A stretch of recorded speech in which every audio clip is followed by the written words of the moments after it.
एक जंगल में एक ऊंट रहता था। वह बहुत मिलनसार और दयालु स्वभाव का था। उसकी सभी जानवरों से अच्छी दोस्ती थी। वह सबसे हिल मिलकर प्रेम पूर्वक रहता था। एक दिन उस जंगल में एक जेब्रा आया। ऊंट जेब्रा से दोस्ती करने उसके पास गया। तुम्हारा जंगल में स्वागत है मित्र, मैं ऊंट हूं, तुम्हारी तरफ मित्रता का हाथ बंटाता हूं। जेब्रा सफेद खाल पर काली धारियों वाला एक खूबसूरत जानवर था। उसे अपनी खूबसूरती पर बड़ा घमंड था। उसने ऊंट को देखा। मोटी चमड़ी, लंबी गर्दन, पीठ में कूबड़, आंखों पर बड़ी बड़ी पलकें, भद्दे खुर वाले ऊंट को देखकर जेब्रा ने सोचा कि ये कितना बदसूरत है।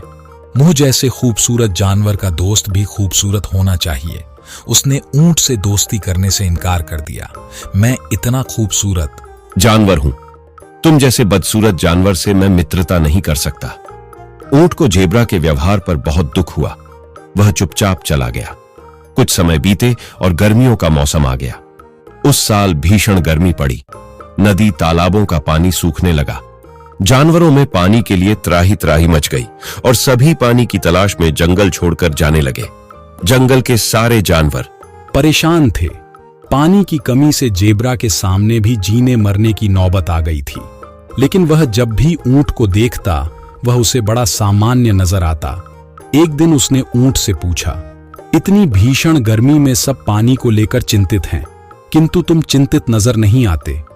वो इसलिए क्योंकि मैं बदसूरत हूं, ऊंट ने मुस्कुराते हुए उत्तर दिया। जेब्रा उसकी बात समझ नहीं पाया। तब ऊंट ने कहा, मेरी पीठ पर यह कूबड़ देख रहे हो, दिखने में अजीब लगती है, लेकिन इसमें मैं पानी जमा करके रख सकता हूं। इसके कारण मुझे कई कई दिनों तक पानी की कमी नहीं होती और मैं बड़े आराम से बिना पानी के लंबे समय तक रह सकता हूं। मैं मरुद्यान को भी बड़ी आसानी से सूंघ कर खोज सकता हूं। चलो तुम्हें वहां ले चलूं, वहां तुम्हें प्यासा नहीं मरना पड़ेगा। जेब्रा ऊंट के साथ जाने लगा। कड़ी धूप थी। जेब्रा का हाल बेहाल होने लगा।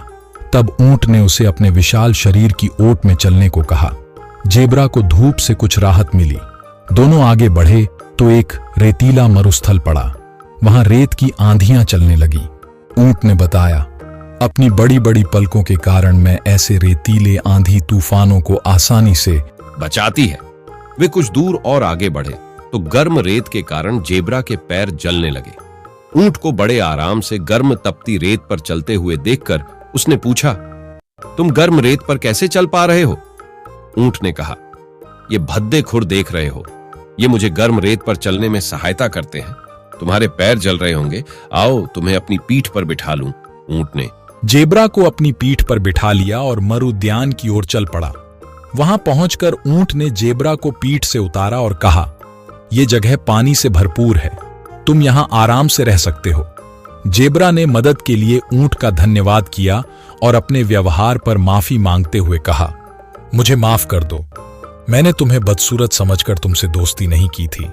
मुझे ये नहीं पता था कि जिन अंगों को मैं बदसूरत समझ रहा था वे तुम्हारी शारीरिक विशेषता है और उसी की बदौलत तुम रेगिस्तान में बड़े आराम से रह पाते हो और रेगिस्तान का जहाज कहलाते हो। ऊंट ने जेब्रा को माफ कर दिया। दोनों उस दिन से अच्छे दोस्त बन गए। आंचल स्टोरी को सपोर्ट कीजिए और सब्सक्राइब कीजिए और लाइक कीजिए, फिर शेयर कीजिए। हमारे इस वीडियो को देखने के लिए बहुत बहुत धन्यवाद।